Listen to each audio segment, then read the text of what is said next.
Hello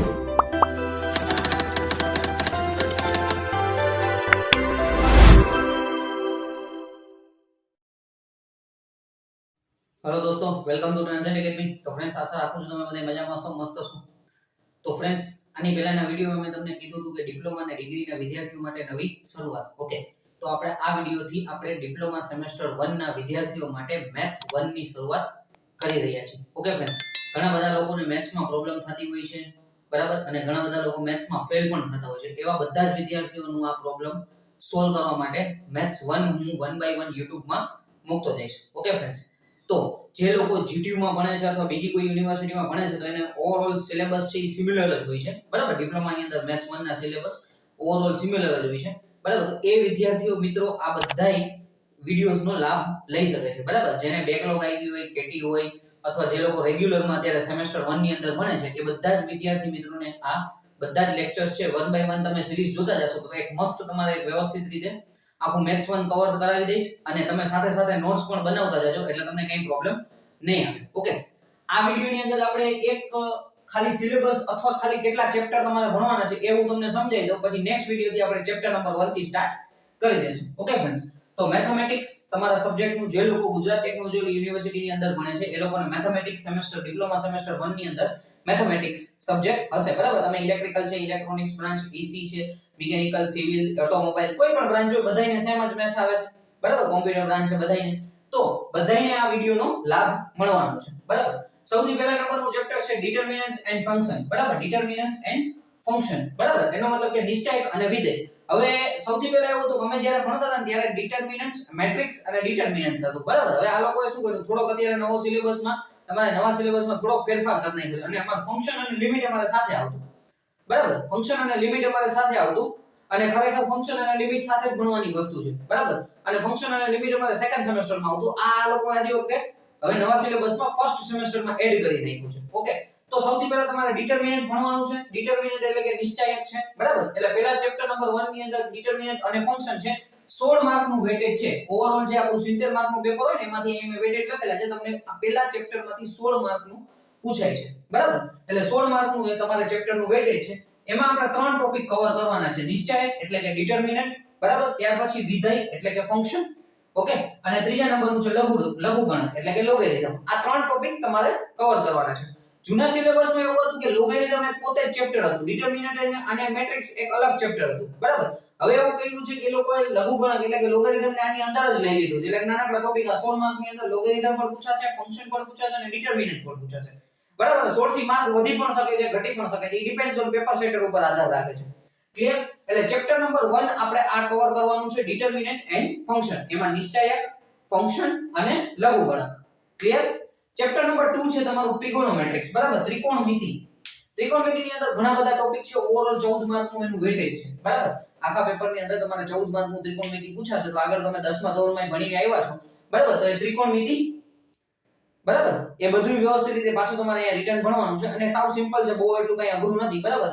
overall આમાં પણ ઘણા બધા ટોપિક છે, 1 બાય 1 આપણે ડીલ કરતા જશું, કવર કરતા જશું, બરાબર। અને કદાચ તમારું 10માનું મેથ્સ કાચું હશે તોય તમારે કઈ ચિંતા કરવાની જરૂર નથી, ખાલી તમે 1 બાય 1 લેક્ચર્સ જોઈને નોટ્સ બનાવતા જશો ને તમારું મેથ્સ પાવરફુલ થઈ જશે, ઓકે ફ્રેન્ડ્સ। ત્યાર પછી ચેપ્ટર નંબર 3 છે વેક્ટર। વેક્ટરને આપણે સદિશ કહેવામાં આવે છે, બરાબર, એટલે વેક્ટર્સનું ચેપ્ટર આપણે ભણવાનું છે।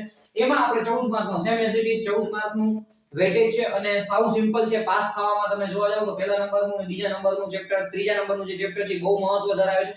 ત્રિકોણમિતિનું નામ એટલે નથી લેવું કારણ કે ઘણા બધા વિદ્યાર્થીઓ 10મા ધોરણમાં ત્રિકોણમિતિ થોડું મૂકીને આવ્યો, એટલું મેથ્સ સારું ન હોય તો ઘણી વખત ત્રિકોણમિતિ માં પ્રોબ્લેમ પડતી હોય છે, બરાબર। સારું ભણાવ્યા પછી પણ એને કંઈક ને કંઈક પ્રોબ્લેમ રહેતી હોય છે, પ્રેક્ટિસ કરશો તો તમને બહુ મસ્ત ત્રિકોણમિતિ તૈયાર થઈ જવાનું છે, બરાબર। પણ પાસ થવા માટે ડિટરમિનન્ટ અને ફંક્શન છે, વેક્ટર્સ છે, બરાબર, એ એક સારા એવા ચેપ્ટર છે જે સહેલા છે અને ફટાફટ તમે એકદમ એડપ્ટ કરી શકો, બરાબર, મતલબ તમને આરામથી આવડી જાય। એટલે વેક્ટર્સ છે, સદિશ છે, 14 માર્કનું ચેપ્ટર છે, ચેપ્ટર નંબર 3, ક્લિયર। ત્યાર પછી ચોથા નંબરનું છે કોઓર્ડિનેટ એન્ડ જીઓમેટ્રી, બરાબર, યામ ભૂમિતિ।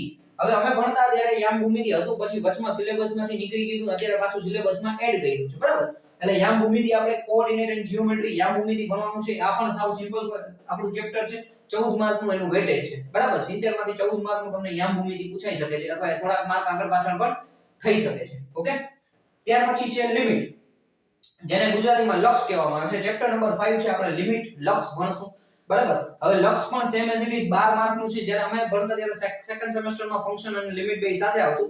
હવે એનો એક આમ ગેરફાયદો જોવા જાય તો ફંક્શન અને લિમિટ, સંકલન અને વિકલન આ સેકન્ડ સેમેસ્ટરમાં આવી જતું. તો ઘણી વખત શું છે છોકરાઓને મેથ્સ 2 માં ફેલ થવાના ચાન્સીસ બહુ થઈ જતા.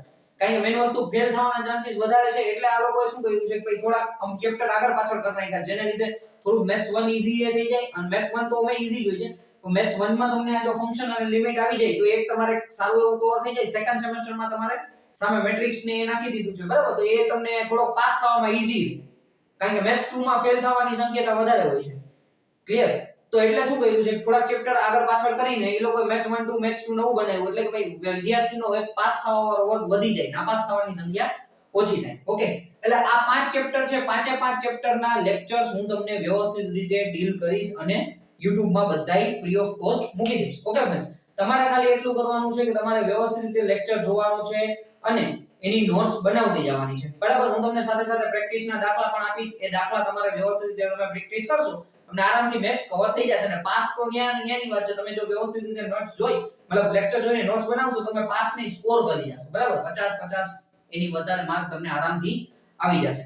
ઓકે ફ્રેન્ડ્સ, આ એક વસ્તુ તમારે ખાસ મગજની અંદર રાખવાની છે. બીજી વસ્તુ કે માનો કે તમારું 10મા ધોરણનું મેથ્સ વીક છે તો એની કાંઈ ચિંતા કરવાની જરૂર નથી. બરાબર, હું એટલું ઈઝી ઓવરઓલ 5 વર્ષથી ભણાવું છું, એટલું ઈઝી અને એકદમ સિમ્પલ મેથડથી ભણાવીશ કે તમને ક્યાંય એવી તકલીફ નહીં પડે કે આ વસ્તુ ન સમજાણી. જ્યાં જ્યાં પાછળના ફોર્મ્યુલાસ છે, જે કંઈ પણ વસ્તુ આપણે જોવાની છે એ બધી વસ્તુ હું સાઈડમાં નોટ કરાવતો જઈશ, એટલે તમને આઈડિયા આવતો જશે કે ભાઈ આ વસ્તુ અહીંથી આવી, તો પાછળ નથી આવડતું તો કઈ વાંધો નહીં.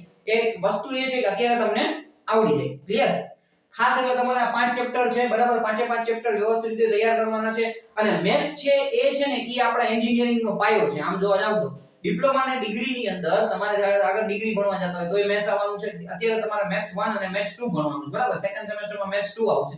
એ પણ સેમ એઝ ઇટ ઇઝ તમારે વ્યવસ્થિત રીતે, કારણ કે મેથ્સ 1 અને 2 તમને વ્યવસ્થિત આવડતા તો તમને સારા મશીનની અંદર, પછી પાવર સિસ્ટમની અંદર, અમુક બધાય સબ્જેક્ટની અંદર ક્યાંક ને ક્યાંક મેથ્સનો ભાગ આવવાનો છે. તમે આરએમએસ વેલ્યુનો ઉપયોગ કરશો, બરાબર, આરએમએસ વેલ્યુના સૂત્રનો સાબિત કરશો તો ત્યાં સંકલન કરવાનું આવશે, એવરેજ વેલ્યુની અંદર સંકલન કરવાનું આવશે, ઘણી બધી જગ્યાએ આગળ ભણશો તો ડિફરન્શિએશન આવશે, બરાબર. તો ક્યાંક ને ક્યાંક આગળ તમે કોર સબ્જેક્ટમાં જશો ને તો તમારું મેથ્સ આવવાનું છે.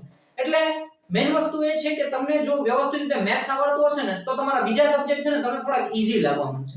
બરાબર, સાથે સાથે પ્રેક્ટિસ કરતા રહેશો, બરાબર, તો તમને કઈ પ્રોબ્લેમ નહીં આવે. ઓકે ફ્રેન્ડ્સ, એટલે 5 ચેપ્ટર વ્યવસ્થિત રીતે કરવાના છે. પાછું એક વખત જોઈ લે, ડિટરમિનન્ટ અને ફંક્શન ચેપ્ટર નંબર 1 થી હું શરૂઆત કરીશ. એમાં હું નિશ્ચયકથી શરૂઆત કરીશ, બરાબર. ત્યાર પછી ત્રિકોણોમેટ્રી છે, ત્રિકોણમિતિ, ત્યાર પછી ત્રીજા નંબરનું વેક્ટર એટલે કે સદિશ, ચોથા નંબરનું કોઓર્ડિનેટ, જીઓમેટ્રી, યામ ભૂમિતિ, અને પાંચમા નંબરનું લક્ષણ અને લક્ષ, લિમિટ. ઓકે, બીજી વસ્તુ હું તમને એક ખાસ કહીશ કે આ લેક્ચર જો તમે જોઈ લ્યો છો, ડિપ્લોમા સેમેસ્ટર 1 ના વિદ્યાર્થી જો તમે જોતા હો, બરાબર, તો કોઈ ફેલ થયેલા વિદ્યાર્થી જોતા હોય, આ વિડિયો તમે જુઓ છો તો ખાસ તમે ખાલી છે ને એક કામ કરો, 1 થી 20 સુધીના પાઠ, જે લોકો ઇંગ્લિશમાં હોય એ લોકો ટેબલ, બરાબર, 1 થી 20 સુધીના પાડા તૈયાર કરો. 20 ન થાય તો 1 થી 10 સુધી તૈયાર કરો પહેલા, 10 પછી ધીમે ધીમે એક પાડો આગળ વધતા જાવ. મેં ઘણા બધા વિદ્યાર્થીઓને ભણાવું છું તો એ લોકોને મેઈન વસ્તુ ઈ જ હોય છે કે પાડામાં જ પ્રોબ્લેમ થાય છે અને પાડા નથી આવડતા હોતા. તો 1 થી 20 સુધીના પાડા તૈયાર કરો. એનાથી શું થાય, તમારું મેથ્સ થોડુંક ઈઝી થઈ જશે, તમારું કેલ્ક્યુલેશન છે ને સ્પીડ વધી જશે. ત્યાર પછી તમે જુઓ સિમ્પલ વસ્તુ છે, 1 થી 20 સુધીના વર્ગ, બરાબર, 1 થી 10 સુધીના મતલબ કે વર્ગ અને વર્ગમૂળ, 1 થી 10 સુધીના ઘન, બરાબર. બેઝિક સરવાળા, બાદબાકી, ગુણાકાર, ભાગાકાર જોઈ લ્યો. ઓકે, તો એ બધી વ્યવસ્થિત હું તો જો આ જે જગ્યાએ ઉપયોગ થશે હું હાઉ બેઝિક થી સમજાવીશ, પણ તમે તમારી રીતે થોડું પ્રિપેર કરો, આટલું વ્યવસ્થિત રીતે તમે કરેલું હશે ને તો તમારી કેલ્ક્યુલેશન સ્પીડ વધી જશે. આ તમને ફાયદો થશે. ઓકે ફ્રેન્ડ્સ, તો મળીએ છીએ નેક્સ્ટ વિડિયોની અંદર. નેક્સ્ટ વિડિયોમાં આપણે ચેપ્ટર નંબર 1 થી શરૂઆત કરશું, બરાબર. તમારા ડિપ્લોમાના કોઈ પણ ફ્રેન્ડ્સ હોય એ તમારા ગ્રુપમાં એમાં બધાયમાં શેર કરજો, બરાબર. મેથ્સ 1 આપણે આખું વ્યવસ્થિત રીતે હું ભણાવતો જઈશ. Okay, thank you for watching this video friends. Like, share and subscribe Transient Academy.